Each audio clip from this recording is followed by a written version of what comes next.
Everyone, कैसे हो आप सब? क्या हाल चाल? I hope you all are doing great. So myself Vijan Goyal, your chemistry educator, और आप आ चुके हो एक अमेजिंग से प्लेटफॉर्म पे जहां आज हम लोग डिस्कस करने वाले हैं यार ग्लूकोज को। मतलब ग्लूकोज आपका बायोमॉलिक्यूल्स का सबसे ज्यादा इंपॉर्टेंट, सबसे ज्यादा हाईलाइटेड और सबसे ज्यादा मेन बेसिक पार्ट है। बात अग्री कर रहे हो सभी के सभी? क्योंकि यार पता है क्या है, जो ग्लूकोज है इसके ये एज बेस काम कर रहा है बाकी सभी स्ट्रक्चर्स को बनाने के लिए, जैसे कि सुक्रोज हो गया, लैक्टोज हो गया, माल्टोज हो गया। तो इन सभी को बनाने में ग्लूकोज सबसे इंपॉर्टेंट रोल प्ले कर रहा है। तो एनसीईआरटी से मतलब with your NCERT book, NCERT का रेफरेंस रख के हम ग्लूकोज को विद इन 15 मिनट्स जो है पूरा का पूरा डिस्कस कर देंगे। मतलब अगर आप बायोमॉलिक्यूल्स को टारगेट कर रहे हो तो ग्लूकोज उसका मेन बेस है। अगर ग्लूकोज नहीं पता तो आप बायोमॉलिक्यूल्स नहीं कर सकते हो। तो स्टार्ट करते हैं आज का हमारा प्यारा सा अमेजिंग सा सेशन। और do let me no students in the comment section कि यार मैं आपको मोस्ट इंपॉर्टेंट टॉपिक्स लेके आ रही हूँ या मोस्ट डिमांडिंग टॉपिक्स आप कह सकते हो। Do let me know that in the comment section कि आपको कौन सा टॉपिक में प्रॉब्लम आ रही है, उसी पे हम वीडियो लेके आ जाएंगे। कमेंट सेक्शंस आप लोगों के लिए बिल्कुल फ्रीली एक्टिव है। स्टार्ट करेंगे आज का हमारा सेशन। इससे पहले आपको एक बहुत बढ़िया अमेजिंग अनाउंसमेंट कर दे कि अनअकैडमी फ्लैट 50% का ऑफ लेके आ रहा है सभी सब्सक्रिप्शन प्लान्स पे। ये ऑफर कल खत्म हो जाएगा। कोड यूज करेंगे GG07। मतलब आप में से जिसने ये कोड यूज कर लिया GG07 उसको अपने सब्सक्रिप्शन प्लान पे ऑफर मिल जाएगा, डिस्काउंट मिल जाएगा, अदरवाइज नहीं मिलेगा। ठीक है, तो आप खुद भी यूज करो और अपने फ्रेंड्स को भी शेयर कर दो। मतलब अनअकैडमी ऐप पे आप जब भी कोर्स परचेस करते हो तो आपको वहां पे कोड डालना होता है जिससे डिस्काउंट मिलता है। तो आपको डिस्काउंट मिल जाएगा, आप ये कोड डाल देना GG07। उसके बाद निम्बस अर्ली अचीवर बैच जो नीट यूजी 2027 एस्पिरेंट्स है 9999 में अवेलेबल है। नवंबर 18 को स्टार्ट हो रहा है। यूज करोगे code GG07। Moving on to आपका Phoenix all star fast track batch 2999 में 2025 एस्पिरेंट्स के लिए लाइव हो चुका है। कोड यूज कर लेना यार GG07। उसके बाद में यहाँ पर टीम टाइटंस की तरफ से 2026 एस्पिरेंट्स के लिए 5499 में ये कोर्स है, लाइव हो चुका है। कोड यूज करोगे GG07, आपको मिल जाएगा प्रॉपर इसके ऊपर डिस्काउंट जो एट प्रेजेंट होता है। ठीक है बच्चों, तो यहां तक आपको मैंने एक अनाउंसमेंट बता दी है। स्टार्ट करेंगे आज का टॉपिक। लाइक नहीं किया तो सेशन को फटाफट लाइक कर दो, और सब्सक्राइब नहीं किया चैनल को तो ये भी कोई कहने वाली बात है। इस चैनल पे आप लोगों के लिए भर भर के कंटेंट जा रहा है, आप सभी इसको एक्सप्लोर कर सकते हो। ठीक है, तो ये स्टार्ट करते हैं। सबसे पहले तो ग्लूकोज के बारे में बात कर रहे हैं। एनसीईआरटी की लाइन के थ्रू हम समझेंगे एनसीईआरटी क्या कहता है। यार ग्लूकोज जो है वो नेचर में फ्री भी रहता है, यानी कि बिल्कुल अकेला भी रह सकता है या फिर किसी और के साथ कंबाइंड फॉर्म में रह सकता है, जैसे सुक्रोज है, लैक्टोज है, माल्टोज है। तो यार ये कैसा है, स्वीट फ्रूट्स में, हनीज में, है ना, राइप ग्रेप्स जो होते हैं उनके अंदर भी क्या प्रेजेंट है, ग्लूकोज प्रेजेंट होता है। तो यहाँ पर ग्लूकोज का प्रेजेंस दिखा दे कि कहाँ कहाँ पाया जा रहा है। कहां से बना रहे हैं, प्रिपरेशन कर रहे हैं, सबसे पहला सुक्रोज से। सुक्रोज क्या होता है भैया, गन्ने वाली शुगर को बोलते हैं सुक्रोज। यानी कि जो शुगर केन में जो शुगर होती है, आपको पता ही शुगर केन नाम ही ऐसा रखा, मीठा होता है। तो यार उसके अंदर शुगर पाई जाती है, कौन सी, ये वाली केन शुगर, है ना, यानी कि सुक्रोज। यानी कि सुक्रोज को अगर आप बॉईल करोगे ना पानी के अंदर, ठीक है, एसिडिक मीडियम देकर, यानी H2SO4 दे दो, HCl दे दो, तो आप जब इसको बॉईल करते हो तो आपको मिलता है ग्लूकोज और फ्रक्टोज। देखने में तो दोनों भाई भाई लग रहे हैं कि मैम ये भी C6H12O6 और ये भी मैम C6H12O6, देखने में तो मैम ये सिमिलर लिख रहे हैं। तो यार ये क्या है, ये आपका है सुक्रोज से प्रिपरेशन। उसके बाद स्टार्च से भी बना सकते हैं हम। स्टार्च आप सभी को पता है, बायो वाले बच्चों से मैं पूछ रही हूँ तो मजाक वाली बात हो गई। स्टार्च सभी ने सुना होगा। प्लांट में फूड स्टोर किस फॉर्म में होता है, स्टार्च की फॉर्म में स्टोर होता है। तो यह जो स्टार्च है उसको भी क्या करते हैं, कॉमर्शियली स्टार्च से बनाया जाता है ग्लूकोज। कॉमर्शियली किससे बना जाता है, ग्लूकोज को स्टार्च से बनाया जाता है। तो स्टार्च जो है उसको हम क्या करते हैं, हाइड्रोलिसिस करते हैं। हाइड्रोलिसिस करते हैं यानी बॉइलिंग करेंगे, ठीक है, और अपन को क्या मिल जाएगा, ग्लूकोज मिल जाएगा। ये देखो, ये रहा स्टार्च। जैसे इसको पानी में क्या कर रहे हैं, बॉईल कर रहे हैं, तो अपने को क्या मिल रहा है, एक ही चीज, ग्लूकोज मिल रहा है। बात समझ आई या नहीं, हाँ या ना बता दो। यहां तक ओके है, ठीक है। तो यानी कि स्टार्च या फिर सेलुलोज, ये चीज नहीं मिस करनी है, स्टार्च या फिर सेलुलोज दोनों में से किसी को भी पकड़ लो और उसको बॉईल कर दो, आपके पास मिल जाएगा आपका डिजायरेबल सब्सटेंस यानी कि ग्लूकोज। सिर्फ दो ही एनसीईआरटी में आपके ये बना रखे हैं। उसके बाद चलते हैं इसकी स्ट्रक्चर पे। स्ट्रक्चर उसकी ग्लूकोज की कुछ इस तरीके की स्ट्रक्चर आपके सामने शो की हुई है। क्या है ये, यहां पर हम इसको डिटेल में डिस्कस करेंगे। यानी कि ग्लूकोज सबसे पहले तो एल्डोहेक्सोज है, इस टर्म को समझते हैं एल्डोहेक्सोज।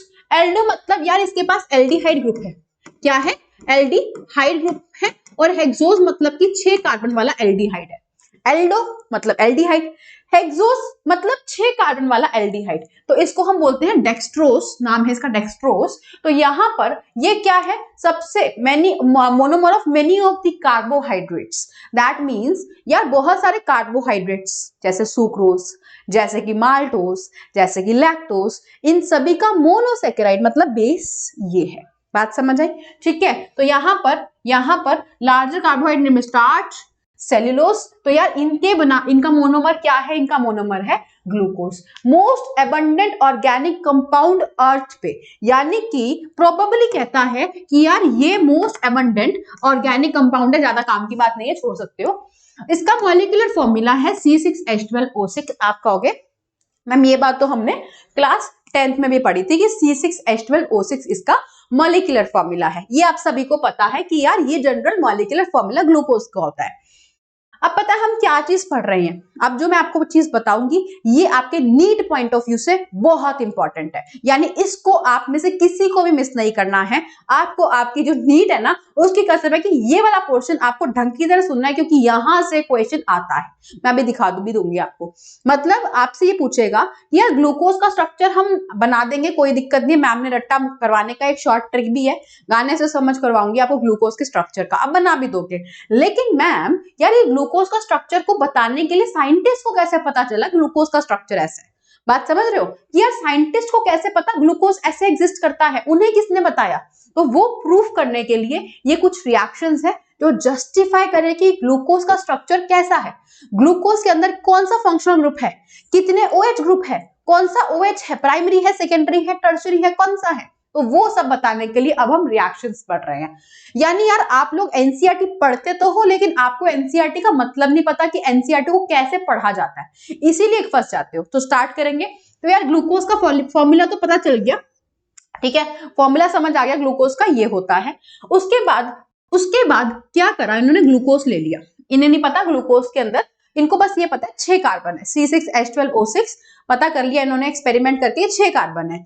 अब इन्हें ये नहीं पता 6 कार्बन स्ट्रेट चेन में है या कोई ब्रांच बनी हुई है, तो यहां पर क्या करा जाता है, ग्लूकोज को पकड़ लेते हैं, HI के साथ हीट करते हैं, चमका, HI के साथ हीट करने पर ग्लूकोज किस में कन्वर्ट होता है, एन-हेक्सेन में, किसमें, एन-हेक्सेन में कन्वर्ट होता है। एन-हेक्सेन क्या होता है, कार्बन की स्ट्रेट चेन, यानी कि ऐसे। तो यहां से प्रूफ हुआ कि glucose is a 6 carbon straight chain, तभी रिएक्शन करके एन-हेक्सेन बना। अगर ब्रांच होती तो यार हेक्सेन नहीं बनता, कोई ब्रांचिंग वाला कंपाउंड बनता।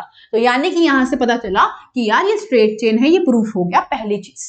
दूसरी चीज आ गई है कि इसमें कौन सा फंक्शनल ग्रुप है। तो इन्होंने क्या किया, ग्लूकोज पकड़ के रिएक्शन करा दी NH2OH के साथ। कौन सी रिएक्शन थी, अगर आप लोगों को नहीं याद तो मैं आपको याद करा देती हूँ। यार ये रिएक्शन में कार्बोनिल कंपाउंड जो होता है ना, अगर इसको आप रिएक्शन करवा रहे हो NH2OH के साथ, यानी कि हाइड्रोक्सिल अमाइन के साथ, ये क्या है मेरा, यानी कि ये मेरा है हाइड्रोक्सिल अमाइन बच्चे, अमाइन। जैसे ही हम ग्लूकोज की रिएक्शन हाइड्रोक्सिल अमाइन के साथ कराते हैं, यहां से ऑक्सीजन और यहां से 2 हाइड्रोजन बाहर, खत्म, ठीक है, निकल जाएंगे बाहर। तो क्या बन जाएगा मेरे पास, ये बन जाएगा डबल बॉन्ड N और यहां लग जाएगा OH, ठीक है। तो ये क्या बनेगा, ऑक्सिन बोलते हैं इसको, क्या बोलते हैं, ऑक्सिन। यानी कि आप देखो ये क्या है, ये मेरा एक कार्बोनिल कंपाउंड है, एल्डिहाइड या कीटोन कुछ भी हो सकता है, ये कार्बोनिल कंपाउंड है, ठीक है, जिसके पास CO ग्रुप है। हाइड्रोक्सिल अमाइन के साथ रिएक्ट करके ये बनाते हैं ऑक्सीन्स। बात समझे, हाइड्रोक्सिल अमाइन के साथ रिएक्ट करके ये बना रहे हैं ऑक्सीन, मतलब ऑक्सीन बनना ये सबूत देता है कि यहाँ पे कार्बोनिल ग्रुप प्रेजेंट है, ठीक है। तो यहाँ पर ग्लूकोज का भी रिएक्शन करेंगे जब हाइड्रोक्सिल अमाइन के साथ, तो ऑक्सीन बनेगा। दिख रहा है ये वाला ग्रुप, ये देखो वही ग्रुप है ना जो मैंने आपको बताया। यानी कि ये जस्टिफाई कर रहा है कि ग्लूकोज के पास कौन सा ग्रुप है, कार्बोनिल ग्रुप है। एक और रिएक्शन है कौन सी, HCN के साथ, हाइड्रोजन साइनाइड के साथ रिएक्शन, ये भी आपको बता दी जाए। हाइड्रोजन साइनाइड के साथ वाली रिएक्शन देख लो, यानी कि अगर मेरे पास कार्बोनिल होगा, उसको HCN के साथ रिएक्ट करवाएंगे तो बॉन्ड टूटेगा, बॉन्ड में दरार आएगी, इन दोनों के बीच का बॉन्ड दरार करके टूटेगा। क्या होगा, कार्बन पे आ जाएगा प्लस, ऑक्सीजन पे आएगा माइनस, प्लस पे कौन आता है Cn माइनस, और माइनस पे कौन आता है H प्लस। ठीक है जी, तो ये क्या बन जाएगा, देखो ये क्या बन जाएगा, ऑक्सीजन को बना दो OH और यहाँ पे लगा दो Cn, समझे, साइनोहाइड्रिन बनता है। क्या बताया, साइनोहाइड्रिन बनता है। ये क्या है, साइनोहाइड्रिन बनेगा। मतलब कि मैं ये कह रही हूं, ग्लूकोज की रिएक्शन जब HCl के साथ कराने पे हमारे पास साइनोहाइड्रिन बन रहा है, मतलब ये तो रिएक्शन किसकी होती है, कार्बोनिल की होती है। मतलब ग्लूकोज में इन दोनों रिएक्शन से जस्टिफाई हुआ कि ग्लूकोज के पास कार्बोनिल ग्रुप है। ध्यान से सुन लेना, ये चीज मिस मत करना, बहुत ज्यादा इंपॉर्टेंट है, आप सभी इसको इग्नोर कर देते हो, है ना। ये रिएक्शंस बता रही है कि ग्लूकोज के पास कौन सा फंक्शनल ग्रुप है, कार्बोनिल ग्रुप। पहले कौन सी थी रिएक्शन, बताने के लिए कि कार्बन के 6 कार्बन स्ट्रेट चेन में है। दूसरी रिएक्शन बता रही है कि इसके पास कार्बोनिल ग्रुप है। ठीक है, अब कार्बोनिल पता चल गया कि यार इसके पास कार्बोनिल है। अब कार्बोनिल, सुनो मेरी बात, कार्बोनिल एल्डिहाइड भी हो सकता है, कीटोन भी हो सकता है। इसको बताने के लिए रिएक्शन आ गई चौथे नंबर की, फोर्थ रिएक्शन। क्या बोलता है कि यार ग्लूकोज को जब ब्रोमीन वाटर के साथ रिएक्ट करवाते हैं, ग्लूकोज को जब ब्रोमीन वाटर के साथ, ब्रोमीन वाटर हमारा बेचारा क्या होता है, माइल्ड ऑक्सीडाइजिंग एजेंट होता है। क्या होता है, माइल्ड ऑक्सीडाइजिंग एजेंट होता है। माइल्ड ऑक्सीडाइजिंग एजेंट होता है कौन, ग्लूकोज। तो जब ग्लूकोज को ब्रोमीन वाटर देंगे तो यार ये ग्लूकोनिक एसिड में कन्वर्ट हो जाएगा। दोबारा सुनो, ग्लूकोज को माइल्ड ऑक्सीडाइजिंग एजेंट में ग्लूकोनिक एसिड, क्या होता है ग्लूकोनिक एसिड, ये जो CHO ग्रुप है ये COOH में कन्वर्ट हो जाता है। अब आपको मैंने एक चीज बताई थी, जिसको याद है, मैंने आपको एक चीज कही थी यार कि ग्लूकोज जो है ना, ग्लूकोज जो है मतलब मैंने आपको ये कहा था एल्डिहाइड जो होता है, एल्डिहाइड यार वो इमोशनल होता है। एल्डिहाइड क्या होता है, इमोशनल। इमोशनल क्यों, क्योंकि यार इसको जब माइल्ड ऑक्सीडाइजिंग एजेंट देते हैं एल्डिहाइड को, हल्के फुल्के ऑक्सीडाइजिंग एजेंट देने पर ना ये क्या करता है, एसिड में कन्वर्ट हो जाता है। बात समझे, क्या बताया, एल्डिहाइड को जैसे ही माइल्ड ऑक्सीडाइजिंग, थोड़े बहुत हल्के फुल्के, कहते हैं ना किसी इमोशनल इंसान को थोड़ा बहुत हम ना बोलेंगे कोई बात वो रोने लग जाएगा, होता है ऐसा। तो यहां पर ये क्या करता है, माइल्ड ऑक्सीडाइजिंग एजेंट यूज करके ये किस में कन्वर्ट होगा, ये कन्वर्ट हो जाएगा किसमें, एसिड के अंदर। यहां से बात समझ आए कि यार ग्लूकोज के पास एल्डिहाइड ग्रुप है, तभी उसको माइल्ड एजेंट देते ही वो एसिड में कन्वर्ट हो रहा है। ये एल्डिहाइड की पहचान है, तो यानी कि इसके पास क्या है, एल्डिहाइड है। अब पता है क्वेश्चन कैसे आता है नीट में, जो आप बच्चे फंस जाते हो, है ना। एल्डिहाइड ग्रुप की प्रेजेंस को बताने के लिए कौन सी टेस्ट थी, ब्रोमीन वाटर टेस्ट। यानी आपको पता है क्या कहेगा कि ग्लूकोज की रिएक्शन जब ब्रोमीन वाटर से करा रहे थे तो वो एसिड में कन्वर्ट हो रहा था, ग्लूकोनिक एसिड में। तो क्वेश्चन ये पूछता है कि बताओ कौन सा, क्या ये क्या जस्टिफाई कर रहा है, ये कौन सी रिएक्शंस को, किस फंक्शनल ग्रुप को जस्टिफाई कर रहा है, क्या चीज जस्टिफाई कर रहा है, तो ये जस्टिफाई कर रहा है कि इस पे एल्डिहाइड ग्रुप है, ऐसा क्वेश्चन आ सकता है। उसके बाद करवाते हैं एसिटाइलेशन रिएक्शन। यानी ये रहा मेरा ग्लूकोज, ग्लूकोज के एसिटिक एनहाइड्राइड के साथ क्या होता है, एसिटिक एनहाइड्राइड CH3COO COCH3, इसको बोलते हैं एसिटिक एनहाइड्राइड। ग्लूकोज की रिएक्शन करवाओ एसिटिक एनहाइड्राइड के साथ, तो पता है क्या होगा, ये जो फंक्शनल ग्रुप OH है ये निकलेगा और यहां पर ये वाला पार्ट निकल जाएगा बाहर। बात समझे, यहां पर OH और यहां पे ये वाला पार्ट निकल जाएगा बाहर, यानी कि बचा हुआ पार्ट क्या लग जाएगा, CH3CO ग्रुप जो है वो लग जाएगा यहां पर। बात समझे, दोबारा देखो इसको कैसे देखना है, यहां पर इससे H निकालो और यहां से ये वाला पार्ट निकालो, मतलब CO के बाद वाला बॉन्ड तोड़ना है, ये मैंने आपको बता रखा है।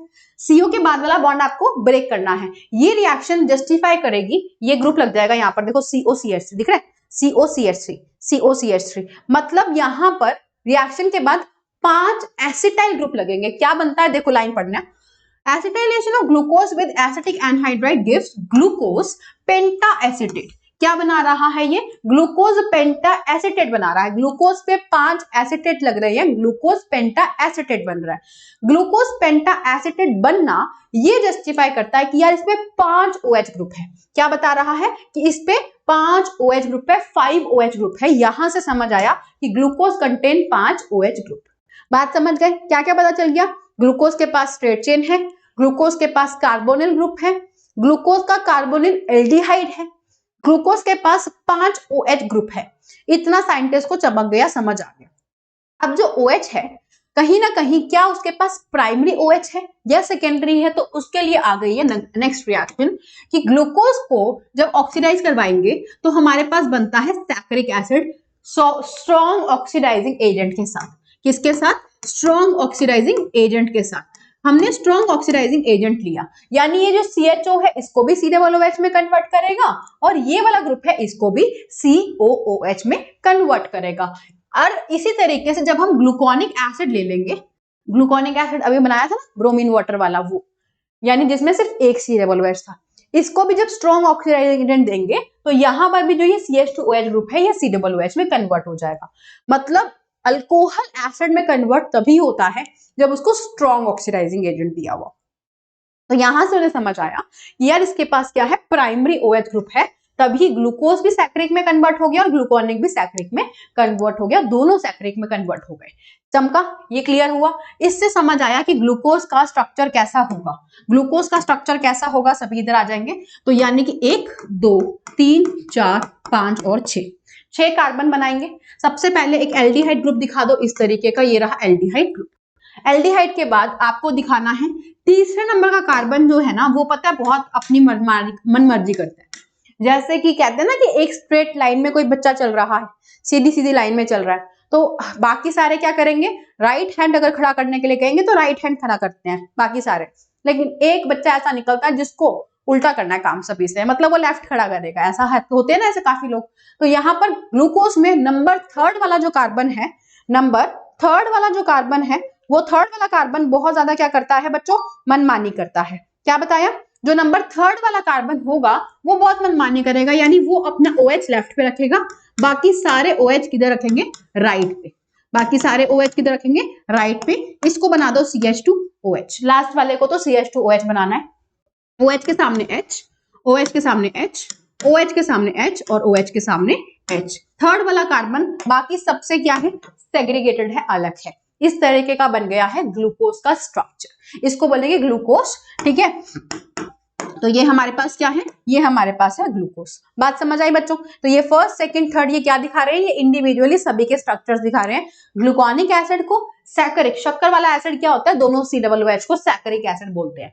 तो ये सभी के सभी उनके स्ट्रक्चर्स बनाए हैं। अपन को ग्लूकोज से मतलब था, बाकी तो बनाने में क्या ही दिक्कत है, CHO को क्या करना है, COOH में कन्वर्ट करना है। ठीक है, तो ग्लूकोज का स्ट्रक्चर बना दिया। अब एनसीईआरटी एक बहुत बड़ी लाइन बोलती है, यहाँ पर एनसीईआरटी एक कॉन्फ़िगरेशन को समझा रही है, डीएल कॉन्फ़िगरेशन को। इसको बता रही है डीएल कॉन्फ़िगरेशन को, इसको बता रही है। क्या होता है डीएल, बहुत लंबा खींच रखा है एनसीईआरटी ने, बहुत लंबा। आपको सिंपल सी बात मैं ये बताती हूँ कि जो आप ग्लिसरैल्डिहाइड नाम सुना है आपने कभी, ग्लिसरैल्डिहाइड क्या होता है, ग्लिसरैल्डिहाइड सबसे शॉर्टेस्ट, सबसे छोटा क्या होता है, कार्बोहाइड्रेट। तो ग्लिसरैल्डिहाइड में यहाँ पे लगा होता है CHO, यहाँ लगा होता है CH2OH, इधर OH और इधर H, ये ग्लिसरैल्डिहाइड है। तो ग्लिसरैल्डिहाइड को अगर आप देखो तो यहाँ पे ये वाला कार्बन CH2OH के जस्ट ऊपर वाला कार्बन, यानी ये कार्बन, इस पे OH किधर है, राइट को है ना, OH किधर है, राइट को है ना, तो इसको बोलेंगे राइट की वजह से कैपिटल D फॉर्म कहेंगे। क्या कहेंगे, कैपिटल D फॉर्म। और अगर यही OH लेफ्ट साइड पे होगा तो इसको क्या बोलेंगे, कैपिटल L फॉर्म। तो यहाँ पर देखो ये एक दूसरे की मिरर इमेज है, अगर शीशा रखोगे तो मिरर इमेज होगी। तो OH यहाँ पे राइट पे है तो इसको बोलेंगे D फॉर्म, और इधर OH लेफ्ट पे है तो इसको बोलेंगे कैपिटल L फॉर्म। DL को आपको कंफ्यूज नहीं करना स्मॉल d स्मॉल l से, ये अलग नाम है। स्मॉल d स्मॉल l नहीं है, ये अलग नाम है, तो आपको कंफ्यूज नहीं करना है अपने आप को। स्मॉल d स्मॉल l अलग है, कैपिटल D कैपिटल L अलग है। Small d small l configuration वो किसको बता रहे हैं, वो तो रोटेशन को बता रहे थे। कैपिटल D कैपिटल L किसको बता रहे हैं, तो अब आ जाओ इधर। तो ये देखो ये ग्लिसरैल्डिहाइड का पार्ट था इतना, इसको कंपेयर किया ग्लूकोज से, जो अभी बना के आए थे ना हम ग्लूकोज, उससे कंपेयर करो तो यहाँ पर ये पार्ट देखो सेम मिल रहा है, ये दोनों। तो एनसीईआरटी बहुत लंबा सारा पार्ट लिख रहा है। क्या बोलता है वो, कि जो CHO है यानी एल्डिहाइड ग्रुप है, एल्डिहाइड या और कोई फंक्शनल ग्रुप रहता है यहाँ पर, है ना, उससे सबसे दूर वाला एसिमेट्रिक कार्बन ढूंढना है। यहाँ पे लिखा हुआ है ये सारा का सारा, ठीक है, एसिमेट्रिक कार्बन ढूंढना है, यानी CHO के सबसे दूरी वाला, यही तो है एसिमेट्रिक कार्बन। आप कहोगे मैम क्या होता है एसिमेट्रिक, बच्चे एसिमेट्रिक वो होता है जिसके चारों ग्रुप अलग अलग हो, ये भी अलग, ये भी अलग, ये भी अलग और ये भी अलग। तो CHO से सबसे दूर वाला एसिमेट्रिक कार्बन यानी कि ये वाला। आपको देखना है इस पे OH और H की पोजीशनिंग क्या है, मतलब कि यहाँ पे OH किधर है, राइट साइड पे है या नहीं है, किधर है, राइट साइड पे है तो इसको बोलेंगे कैपिटल D। और अगर यही OH लेफ्ट पे होता है इसको क्या बोलते हैं, कैपिटल L बोलते हैं। तो ये होता है DL कॉन्फ़िगरेशन, ये होता है DL कॉन्फ़िगरेशन। ठीक है जी, क्लियर हुआ यहां तक, समझ आई बात, हाँ या ना? ठीक है, तो ये क्या बन गया मेरा DL कॉन्फ़िगरेशन। एक एग्जांपल ले लेते हैं ताकि आपको और अच्छी तरह समझ आ जाए। एक और एग्जांपल ले लेते हैं ताकि आपको समझ अच्छी तरीके से आ जाए। क्या देखना है आपको, सबसे डिस्टेंस पे एसिमेट्रिक, सबसे डिस्टेंस पे एसिमेट्रिक मतलब अब देखो इस स्ट्रक्चर में ये रहा CHO, CHO से सबसे डिस्टेंस पे मतलब ये ना, इस पे OH कहां पे है, राइट पे है, कहां पे है, राइट पे है। तो जब OH राइट पे होगा इसको बोलेंगे कैपिटल D। क्या बोलेंगे, कैपिटल D। एक और एग्जांपल ले लेते हैं इसको और अच्छी तरह जस्टिफाई करने के लिए, एक और एग्जांपल ले लेते हैं ताकि और अच्छी तरह जस्टिफाई हो जाए, है ना। एक और एग्जांपल ले लेते हैं, तो यहां पे लगा देते हैं H OH OH H CHO और ये लिख गया CH2OH ऐसे। ठीक है, तो अब बताइए अब क्या कहोगे। देखो इस केस में OH हमारा किधर है, लेफ्ट को है ना, कहां पे है, लेफ्ट को है। तो जब OH लेफ्ट पे होगा मतलब कौन सा OH देखना है, सारे बहुत सारे होते हैं, आपको CHO से सबसे दूरी वाला, है ना, सबसे लोवेस्ट एसिमेट्रिक कार्बन मतलब ये हो गया जिसपे चारों ग्रुप अलग है, ये नहीं है, इस पे तो 2 हाइड्रोजन सेम हो गए तो ये एसिमेट्रिक नहीं रहा, है ना। एसिमेट्रिक में सारे अलग होंगे, तो OH लेफ्ट पे है तो इसीलिए इसको क्या बोलेंगे, इसको बोलेंगे कैपिटल L। याद कैसे करोगे, लेफ्ट और L, लेफ्ट मतलब L से स्टार्ट हो रहा है और कैपिटल L सेम जाएगा, तो इसीलिए जब OH लेफ्ट पे तो L, राइट पे तो D। ठीक है जी, ऐसे होते हैं कॉन्फ़िगरेशन, बहुत इजी है निकालना। आई होप आप सभी को समझ में आ गया होगा। उसके बाद बच्चे बात करते हैं साइक्लिक स्ट्रक्चर ऑफ ग्लूकोज की। यहां से सबसे इंपॉर्टेंट पार्ट, यानी कि यार स्टेप से धीरे धीरे ऊपर जाएंगे ना, मेरी बात सुनो, सीधे सीधा पहुंच जाओगे सुक्रोज पे तो आपको कुछ समझ नहीं आने वाला, मैं गारंटी देती हूँ, कुछ समझ नहीं आएगा। तो साइक्लिक स्ट्रक्चर ऑफ ग्लूकोज की बात करते हैं। यार यहां पर मैं क्या कह रही हूँ आपको, ग्लूकोज के पास में एल्डिहाइड है ना, अभी प्रूफ करा था CHO ग्रुप है, होने के बावजूद वो कुछ रिएक्शंस नहीं दे रहा है। अब मैम कौन सी रिएक्शन नहीं दे रहा, क्योंकि यहीं से नीट का क्वेश्चन आया था, इधर से आपका नीट का क्वेश्चन आया था, अभी अभी आपको शो करूंगी, यहीं से क्वेश्चन आया था। ग्लूकोज के पास एल्डिहाइड ग्रुप होने के बावजूद ये ना तो शिफ्ट टेस्ट देता है और ना ही हाइड्रोजन सल्फाइड एडिशन प्रोडक्ट बनाता है, किसके साथ, NaHSO3 के साथ। यानी ग्लूकोज के पास एल्डिहाइड होने के बावजूद ना तो ग्लूकोज NaHSO3 प्रोडक्ट मतलब उसके साथ रिएक्ट करता और ना ही ग्लूकोज शिफ्ट बेस के साथ रिएक्ट करता, मतलब ये दोनों टेस्ट नहीं दे रहा है। और दूसरा पॉइंट ये बोलता है कि जो पेंटा एसिटेट है किसका, ग्लूकोज का, पेंटा एसिटेट है किसका, ग्लूकोज का, पेंटा एसिटेट भी रिएक्ट नहीं कर रहा हाइड्रोक्सिलामाइन के साथ, यानी इसके पास एब्सेंट है कौन सा ग्रुप, CHO ग्रुप। आप कहोगे मैम अभी तो CHO था, प्रूफ करके आए थे हम लोग टेस्ट से, अब आप कह रहे हो कि नहीं प्रेजेंट है, ये क्या बात हुई, है या नहीं है, कंफर्म करके बताओ। तो यार ग्लूकोज कभी कभी तो CHO ग्रुप की टेस्ट दे रहा है और कभी कभी ग्लूकोज CHO ग्रुप का टेस्ट नहीं दे रहा है, मतलब साइंटिस्ट ने भी सोचा कि यार कुछ तो गड़बड़ी है, ग्लूकोज नहीं दे पा रहा है। तो इधर देखो ग्लूकोज जो है उसको बताया गया कि यार वो 2 डिफरेंट क्रिस्टलाइन फॉर्म्स में एग्जिस्ट करता है, जिसको हम कहते हैं अल्फा और बीटा। क्या कहते हैं, अल्फा और बीटा फॉर्म कहते हैं जिसमें ग्लूकोज एग्जिस्ट करता है। जो अल्फा फॉर्म ग्लूकोज की होती है जिसका मेल्टिंग पॉइंट इतना है, वो कैसे बनती है, crystallisation from concentrated solution of glucose at 303 kelvin पे जब आप क्रिस्टलाइजेशन करते हो तब आपको मिलती है अल्फा, और बीटा कब मिलती है, जब 371 पे आप क्रिस्टलाइजेशन करते हो तो आपको बीटा मिलती है। कौन सी मिलती है, बीटा मिलती है। क्या बात समझ आई, हाँ या ना। ठीक है, यहां से ही एक क्वेश्चन आ गया है, क्विज टाइम आ चुका है, एक क्वेश्चन आ चुका है। क्वेश्चन क्या है देखो जरा, क्वेश्चन ये है, देख लो 2024 का लास्ट ईयर का क्वेश्चन है, the reagent with glucose do not react does not react, यानी ऐसा कौन सा रिएजेंट है जिसके साथ ग्लूकोज रिएक्ट नहीं करेगा। भैया टॉलेंस के साथ रिएक्ट कर जाता है, अभी बताया था, देखो शिफ्ट्स के साथ टेस्ट नहीं करता है और किसके साथ, NaHSO3 के साथ रिएक्ट नहीं करता है, ना तो शिफ्ट टेस्ट देता है और ना ही NaHSO3 के साथ रिएक्ट करके टेस्ट देता है। साफ साफ बता रहा है कि ग्लूकोज इन दोनों के साथ रिएक्शन नहीं कर रहा है, दैट मीन्स ग्लूकोज की रिएक्शन इनके साथ नहीं हो रही है। तो option B and option E आपका करेक्ट हो जाएगा, यानी कि यहां पर आ जाएगा ऑप्शन सी करेक्ट हो जाएगा। क्या समझ आया या नहीं, हाँ या ना बता दो, हाँ या ना बता दो, ऑप्शन सी समझ आया, चमका या नहीं चमका ये कॉन्सेप्ट आप सभी को क्लियर है। ऑप्शन सी कैसे करेक्ट हो जाएगा। ठीक है, तो नीट 2024 का क्वेश्चन था इसी सेम कॉन्सेप्ट पे जो डायरेक्ट आपकी एनसीईआरटी से उठा रखा था। तो अब क्वेश्चन आ जाता है कि मैम आपने बोल दिया साइक्लिक स्ट्रक्चर, बता भी दो कैसे बनाई जाती है साइक्लिक स्ट्रक्चर, है ना जी। साइक्लिक स्ट्रक्चर कैसे बनाई जाती है, तो आ जाओ। देखो ग्लूकोज मेरे पास होता है ऐसा, ध्यान से देखना सभी के सभी, एनसीईआरटी कुछ बता नहीं रहा ज्यादा खास, बस आपको 1 2 3 4 5 और 6 एनसीईआरटी आपको सिर्फ और सिर्फ स्ट्रक्चर बना के दे देता है, बताता नहीं है कैसे बनेगी। तीसरे नंबर का OH धोखेबाज है, उसको लेफ्ट साइड रखोगे, बाकी सबको राइट साइड। OH के सामने H, OH के सामने H, तो ये मेरा ग्लूकोज बन गया। अब पता है क्या करना है, ध्यान से आ जाओ। ऑर्गेनिक का असली मजा तो समझने में आता है, वरना तो रट्टा मारने को कितना मर्जी मानो। देखो ऑक्सीजन गद्दार लोग में से आता है क्योंकि ऑक्सीजन इलेक्ट्रॉन खींचता है, इलेक्ट्रोनेगेटिव एटम है। ऑक्सीजन ने इलेक्ट्रॉन ले लिए, कार्बन पे बेचारे पे क्या आ गई, इलेक्ट्रॉन्स की कमी। इस कमी को पूरा करने के लिए सबसे दूरी वाला कार्बन यानी हमेशा यही क्या करेगा, डिसाइड करेगा। ये कहता है अपने ऑक्सीजन को कि यार तू जा और उसकी हेल्प कर। क्यों हेल्प कर, क्योंकि उस पे ऑक्सीजन ने इलेक्ट्रॉन ले लिए हैं तो कमी आ गई बेचारे पे। तो यहां पर कार्बन 1 2 3 4 5 और 6, छठे वाले पे लगा दो CH2OH, तीसरे नंबर पे OH लेफ्ट पे, बाकियों पे OH राइट पे, बाकियों पे OH राइट पे।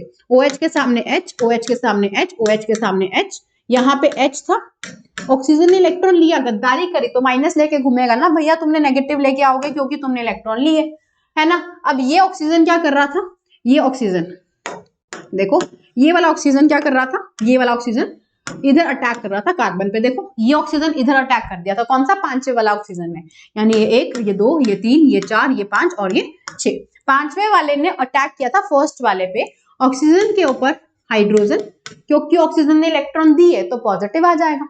क्या बात समझ आई, यहां पर तक ओके है। जब इलेक्ट्रॉन दिए तो इस ऑक्सीजन पे प्लस आएगा और उसने लिया तो माइनस आएगा। ये तो आप गलत करोगे कि उसने माइनस आया, माइनस तो दिखा दिया प्लस नहीं दिखाया, क्यों भाई, जब देते हैं तो प्लस आएगा, जब लेते हैं तो माइनस आएगा, वही दिखाया। अब यहाँ पे माइनस को स्टेबल करने के लिए H प्लस जाएगा, कौन जाएगा, माइनस को स्टेबल करने के लिए H प्लस, तो यहाँ से H उधर चला जाएगा, क्या बन जाएगा, ये यहाँ से डायरेक्ट दिखा देती हूँ, यहाँ पर से डायरेक्ट मैं दिखा देती हूँ कि हाइड्रोजन को यहाँ पे भेज दो, यानी कि इसको आप ऐसे दिखा दो, ये O और ये OH, बात समझे, क्लियर है। अब इसको स्ट्रक्चर को बोलेंगे साइक्लिक स्ट्रक्चर, इसे कन्वर्ट करते हैं प्रॉपर साइकिल में दिखाने के लिए, ऐसी साइकिल होती है देखो, इसको बोलते हैं पायरान रिंग। क्या बोलेंगे, pyran ring. Pyran ring 6 member की रिंग है, ऑक्सीजन कंटेनिंग कुछ इस तरीके से रिंग है। रिंग के ऊपर क्या दिखाई दे रहे हैं, बॉन्ड्स, जैसे ऊपर और नीचे दिख रहा है ना, ये बॉन्ड दिखा दिया मैंने, तो यार यहाँ पर रिंग के ऊपर क्या है, बॉन्ड प्रेजेंट है इस तरीके से, बात समझे। यहाँ पे क्या प्रेजेंट है, बॉन्ड प्रेजेंट है। जो राइट साइड पे दिख रहे हैं, जो भी आपको राइट साइड पे दिख रहे हैं उसको बॉटम में दिखाओगे, यानी राइट को दिखाओगे बॉटम पे यानी डाउन साइड पे, और लेफ्ट वालों को दिखाओगे अप साइड पे मतलब ऊपर। करके देखे ट्राई, देखो राइट वाले यानी फर्स्ट वाले पे OH राइट पे, तो OH नीचे लगा दो, ये 1 है, ये 2 है, ये 3 है, ये 4 है और ये 5 है। देखो 1 और 5 का ही तो बॉन्ड बना था। राइट वाले देखो, राइट वाला डाउन पे, सेकेंड वाले पे OH right OH down, third वाले पे H right H down, fourth वाले पे OH राइट OH डाउन। अभी गाने से याद दिलाऊंगी आपको ताकि इजीली आप ये बनाना सीख लो, नहीं तो बार बार थोड़ी ना ये बनाओगे, ठीक है। तो यहाँ पे क्या आ गया मेरे पास, अच्छा फिफ्थ वाले पे फिक्स है, हमेशा याद रखना, फिफ्थ वाले पे हमेशा याद रखना CH2OH H आएगा, ठीक है। बस अब ऑपोजिट वाला भर दो, क्या OH के सामने H, OH के सामने H, H के सामने OH और OH के सामने H, समझ आया। तो बस ये स्ट्रक्चर बन गई है ग्लूकोज की।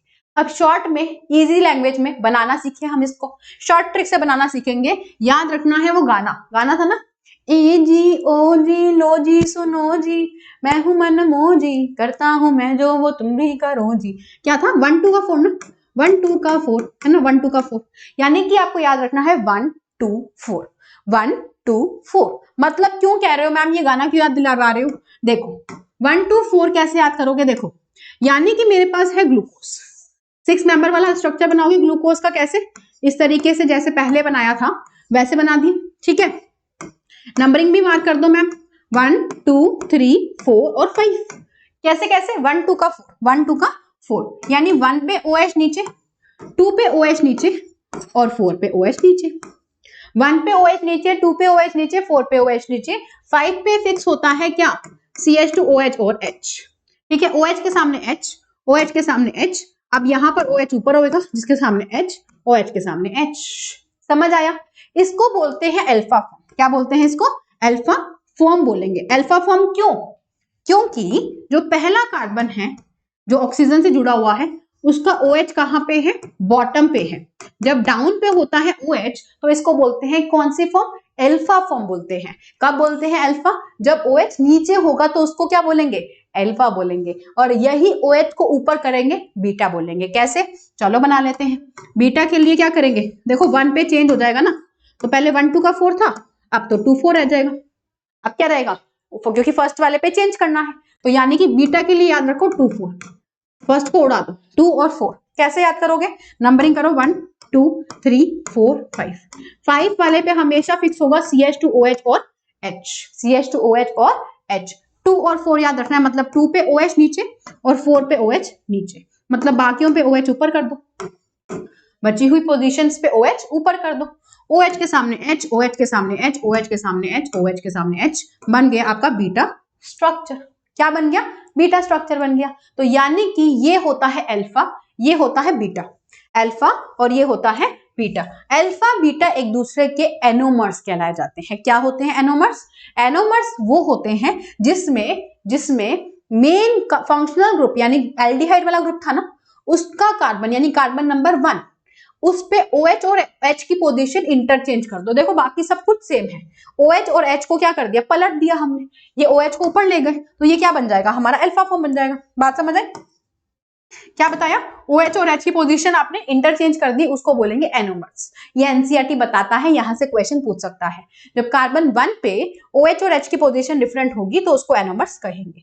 तो यार ये हमारा ग्लूकोज का स्ट्रक्चर था, ये हमारा ग्लूकोज का स्ट्रक्चर था। यहां तक ये देखो, मैं आपको शो कर देती हूँ। ये देखो, ये रहा पायरेनोस स्ट्रक्चर को बोलते हैं, यानी कि पायरन रिंग की वजह से लिखेंगे पायरेनोस। तो ये ग्लूकोज का है तो यहां लिख देते हैं अल्फा डी, क्योंकि ये डी वाला फॉर्म है ना ग्लूकोज का, प्लस ग्लूकोपायरेनोस। ग्लूकोपायरेनोस पायरन रिंग की वजह से ग्लूकोपायरेनोस, और ये बीटा डी ग्लूकोपायरेनोस हो जाएगा, अल्फा और बीटा फॉर्म। तो ये स्ट्रक्चर हार्वर्ड स्ट्रक्चर्स कहलाई जाती हैं। हार्वर्ड स्ट्रक्चर में क्या होता है? यानी रिंग होती है और जिसके ऊपर बॉन्ड्स को ऐसे दिखाया जाता है। ये डंडे डंडे दिखा रहे हैं ना ये वाले, ये सारे क्या है? ये सारे रिंग्स के मतलब ऊपर बॉन्ड लगे हुए हैं, उनको शो कर रहे हैं। तो ये ग्लूकोज है। ठीक है, जैसे ग्लूकोज स्ट्रक्चर बनाया उसी तरीके से फ्रक्टोज भी होता है। नेक्स्ट में कवर करूंगी। आप मुझे जरूर बता देना कि यार ये ग्लूकोज आप लोगों को कितना समझ आया, क्योंकि ये बहुत इंपॉर्टेंट है।